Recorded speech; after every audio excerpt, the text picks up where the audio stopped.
Aloha, welcome, and thank you for being here. My name is Oshun Kiera. Previously, I was called Shell.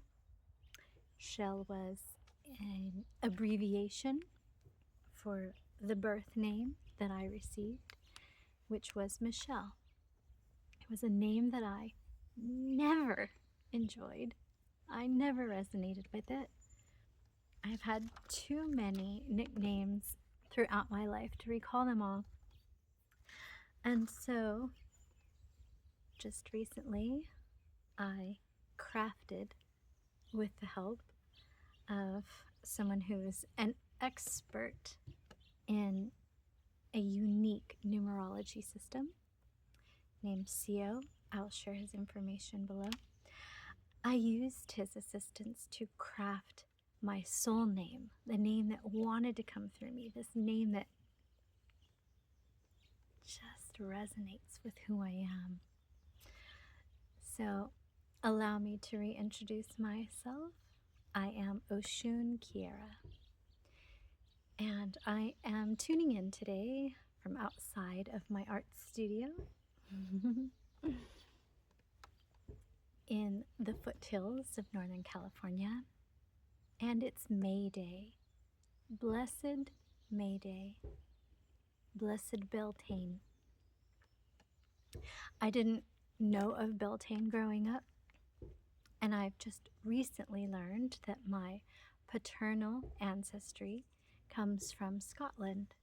So my ancestry, my paternal ancestry, has celebrated Beltane for a long time, and I am just becoming aware of it through deepening my relationship with the natural cycles that our earth experiences throughout the year.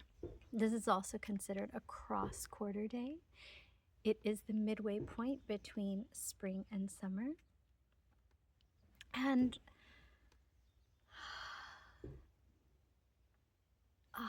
my heart was ready today to be back with you all.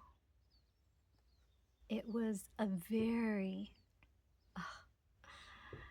grief-filled fall, winter, early spring, end of fall, beginning in November, all of winter into early spring.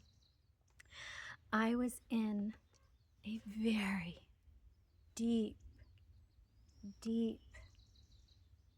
journey of grief.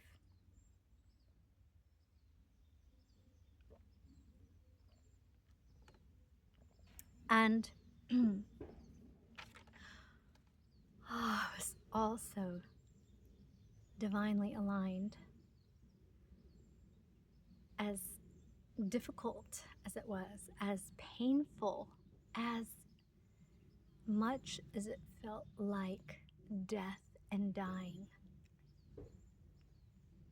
I looked like I was dying.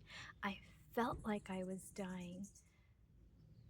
Parts of myself died. And I am in this very gentle, slow rebirth. I'm not moving with the energies of the fire horse, for example, or some of these other energies that get shared about this year. I think the numerology is one. Like, people were saying recently, like, oh yes, use the energies of this fire horse to charge into this year. And I had to follow my heart and rest and trust that that wasn't the right information for me at this time. So I am just slowly and gently gestating before the rebirth. Although May feels like this is it, when I will be really spreading my wings as who I am right now, who I am in this season moving forward. Hi, Raven friend.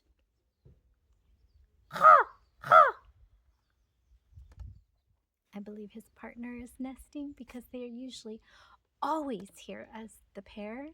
And for the last maybe about 5 sunrises throughout the day, it's just the one. So I have a feeling, in a sense, that Mama is on a nest. Nature. That brings me to what I've been working with, what's been created through me, shared with me, and what I'll be sharing in May. And before I get into that, actually, there's something came into my awareness recently, very recently. And so I want to share it because it gives me points that I want to express with all of you. And it's about the planet Uranus and this transit that it just completed in Taurus, in the era of Taurus. And so this went from 2018 until 2026, until about, I think, a week ago. And the notes that I took are from an astrologer that I just discovered in April. And her name is McCord. I'm going to put a link to the video that I'm referencing in the notes. And so you could take a look if that interests you. But I hadn't been listening to any astrology reports in quite some time because about, 4 years ago, in the spring of 2022, I stopped using Instagram. I actually stopped using all social media, and I unsubscribed from all of the email lists I was getting, and I just needed the silence to be with the information I was receiving without external influence and external noise. And so I've just rediscovered astrology, or I've just started to tune back into it, and I found McCord. And so something she shared in a video recently about the change from Uranus's time in Taurus from 2018 until 2026, now in Gemini until 2033. But this is amazing because I wasn't consciously aware of this, and yet because I've been living since 2018, this is when it started for me, 2018, I exited the life that I was familiar with.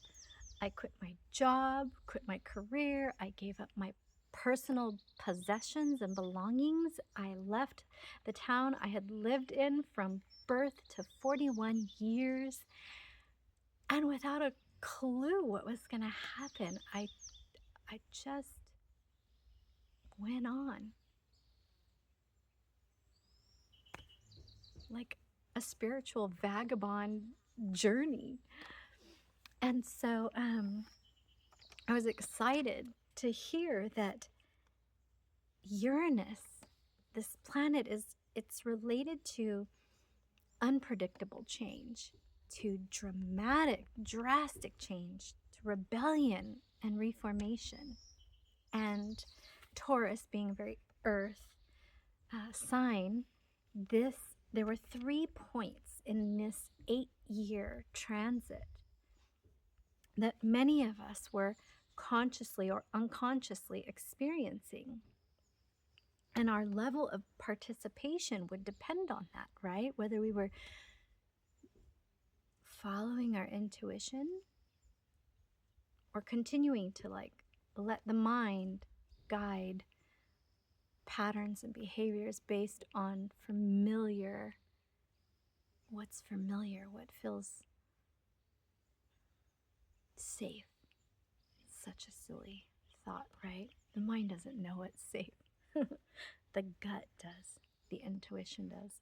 So 3 points The primary focus in this physical transformation of Uranus and Taurus 2018 to 2026 was self-worth, relationships, and material possessions. As far as financial and resource area, this related to permanent changes to income models, personal values, and how we source essential resources.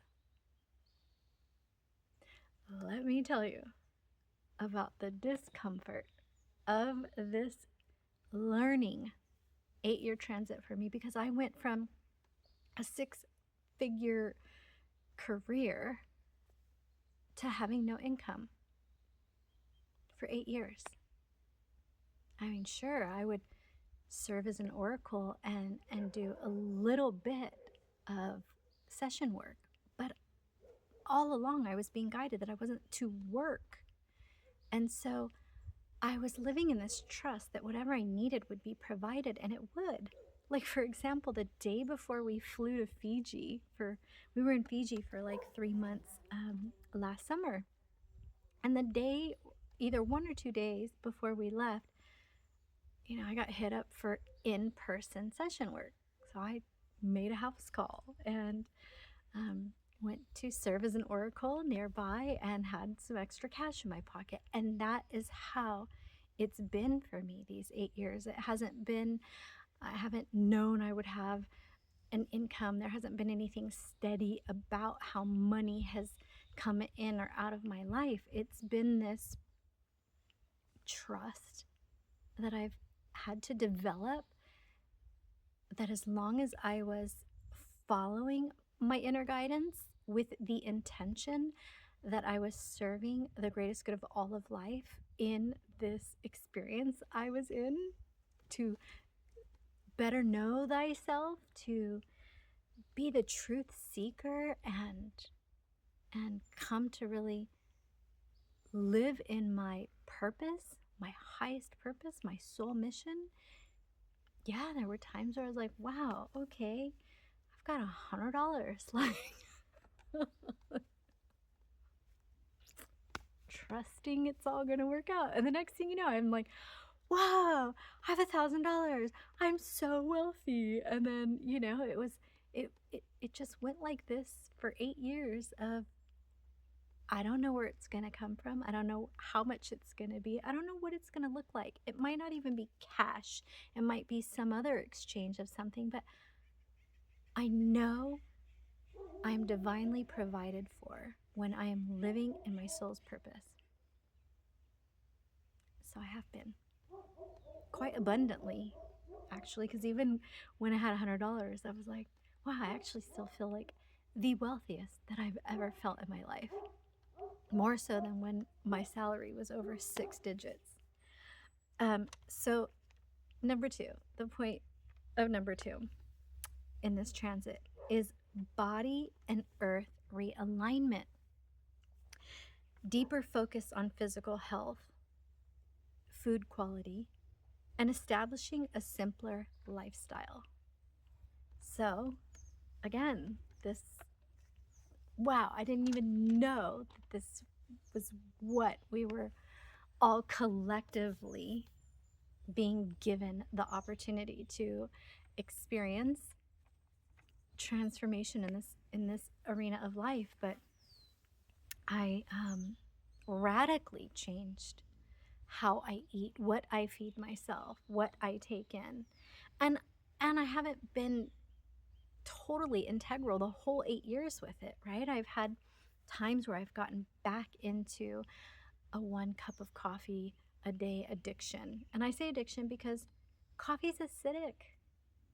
It harms the blood, the pH balance of the blood, and our bones and our teeth. And then the caffeine, it like wrecks the nervous system, our cortisol levels, like how well we sleep, right? So even just 1 cup, 1 little cup in the morning, it has a very negative effect on our health.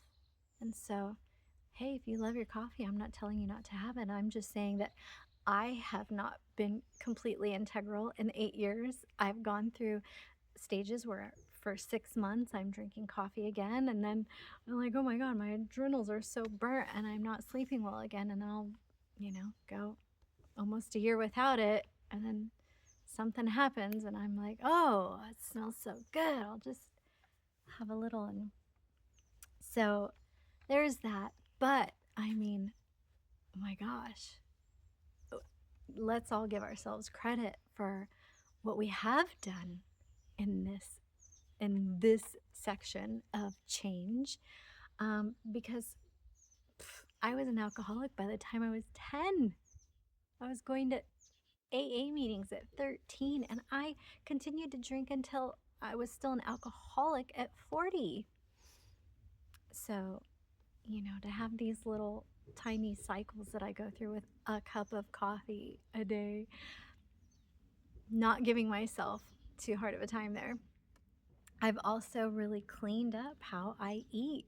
And because of this, when I do want to have something that my body doesn't align with anymore, like bread or doesn't matter what kind of a chip, it could be healthier, right? Quote unquote, gluten-free, grain-free, baked, not fried. That doesn't matter anymore. I have a few, and my kidneys are like, no, don't do that again. Same with bread. I have a little bread, I'm like, just a little sourdough. Or recently my friends bought me a scone and it was so delicious. And do you know, an hour later, my glands in my throat were all swollen and my body was like, toxic. Don't do it. So yeah, it's I'm still having my little things here and there. I'm human, but overall I have a very, very clean living food diet. Simpler lifestyle. Yeah, that's what feels good now. I will say, as I was learning to have a simpler lifestyle, I decluttered my life and got rid of everything. And then in the last 3 months, definitely, I started to get more messages that some of the things that I had let go of, like I wasn't keeping crystals around anymore. I wasn't working with crystals as an ally anymore and this sort of thing. I just sort of was like, okay, I don't need anything in my space except for my houseplants that I love. And the message came through very clear, and like from different sources, like, no, you need the protection and you need the help, sweetheart. Like, so some of these elements that are of earth aren't cluttering your space when you intend properly that they are in your space for this reason, and having specific intentions about that relationship. So I have pulled my crystals out, and they are with me now in my studio. But again, I live very simply. I live very, very simply. Yeah, I think I prepare and cook 98% of our meals, maybe 97. We might eat out, or what we might do is get, like, because we don't have good ethnic food choices options where we live in the foothills here. So if I drive to Sacramento, I will pick up maybe some Indian food or some Thai food. And then what I do is I bring it home and I make all these vegetables and I add like the curries and stuff to it. So it's an extra healthy version of having takeout. But again, when you clean up your diet so clean, you get sensitive to even the energies in the food from who cooked them. So I've learned through trial and error that I can't just call in an order and pick it up somewhere I haven't gone in and like gotten a feel for the place, met the family. So yeah, So great. And the last of the 3 points of this Uranus in Taurus transit that's discussed about this big collective change we're all going through is building internal sovereignty, which relates to why I changed my name. Isn't that amazing? At the end of the... Well, hi, dear. It's okay. Don't be scared.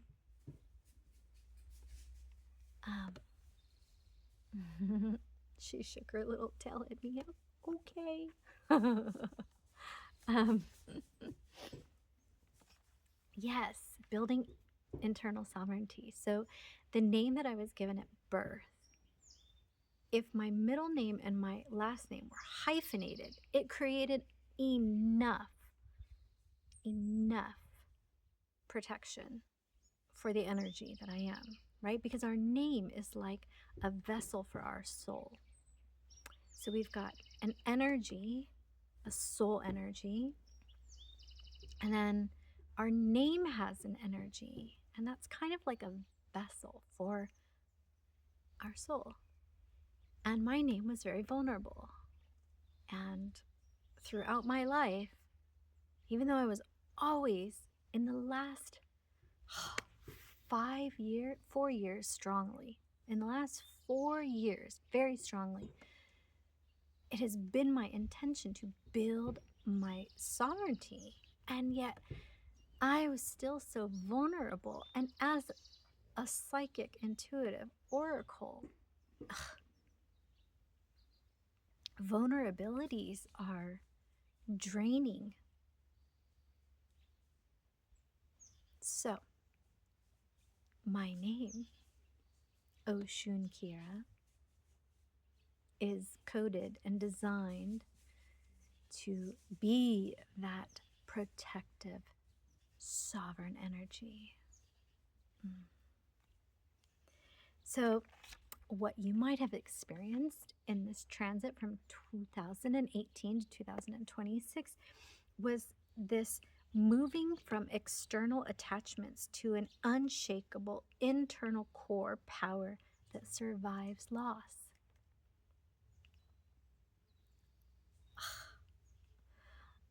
I mean, that's been my whole life, right? Like, gosh, I'm a bit of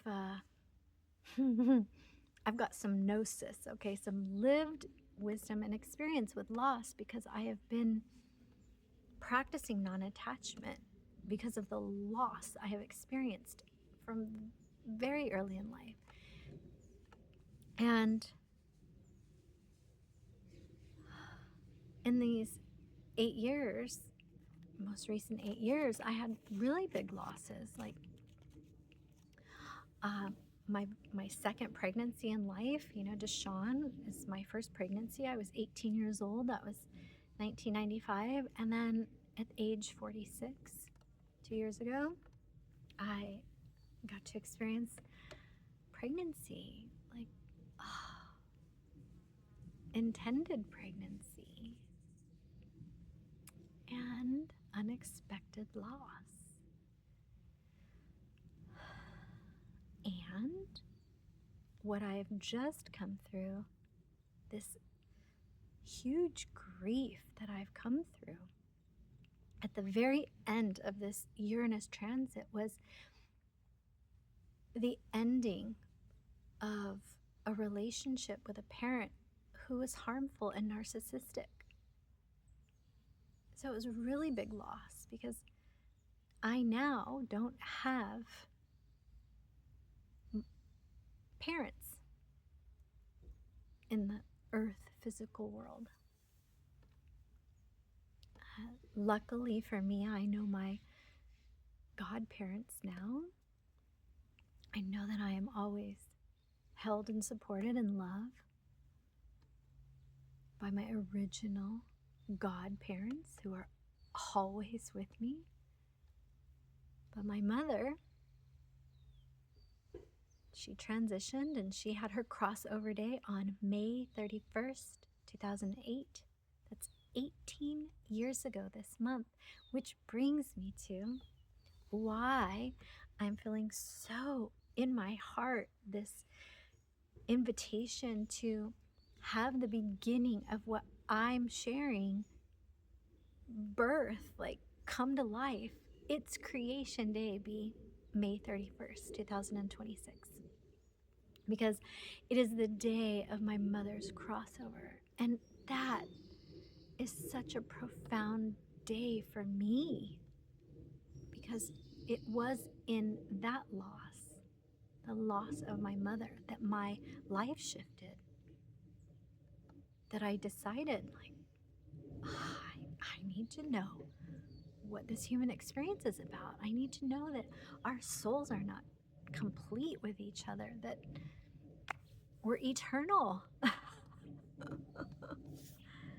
That when we cross over, we don't really die, that the soul is eternal, that I will know my mother, that I know my mother, and that I have other experiences with her beyond this relationship we had in this lifetime.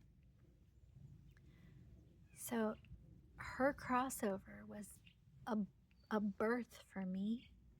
And May 31st of this month, I don't have it all figured out yet, but I'm here to share that this is what's coming through me now. Like when I listen to my heart and my intuition and my imagination, it's all saying, hey, the time is now, May 31st, 2026, to share this recipe that helped me through this really deep grief that I just experienced. I mean, it has been so challenging to grieve someone that's still alive, knowing that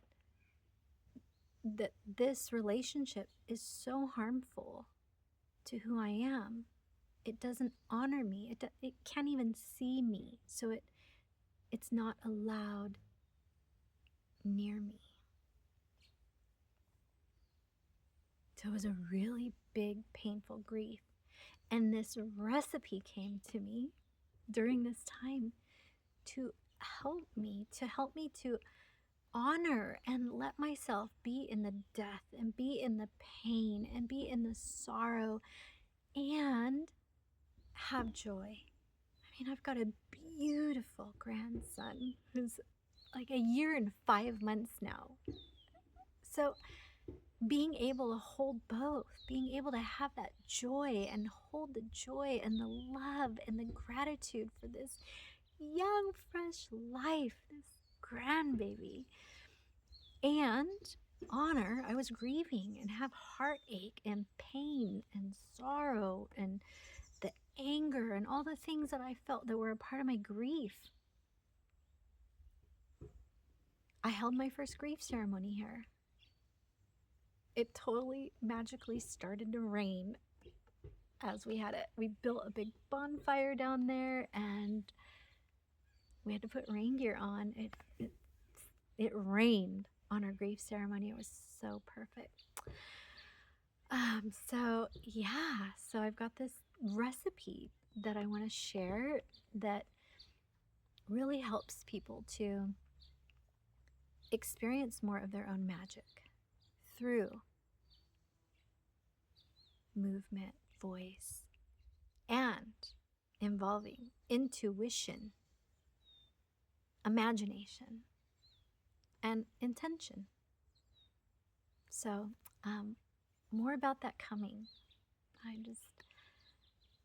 This has become a half an hour long share, so I'm going to wrap it up there. And again, just blessed Beltane, we're at this wonderful midway point between spring and summer, cross quarter day.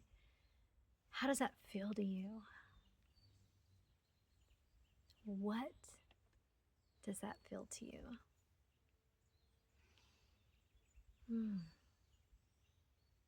Friends, thank you. Thank you for spending your time with me. Thank you for giving your attention to me and your presence to be here and to receive this. I'm grateful for you. I'm so grateful for all of you. I love you, and I will be back very soon. please reach out and let me know how you are and what you are coming out of this big transit with. We'll discuss what's next and the energies that are alive now as Uranus is in Gemini. So, thank you, thank you, thank you. Much love to you. Aloha and mahalo. Mwah.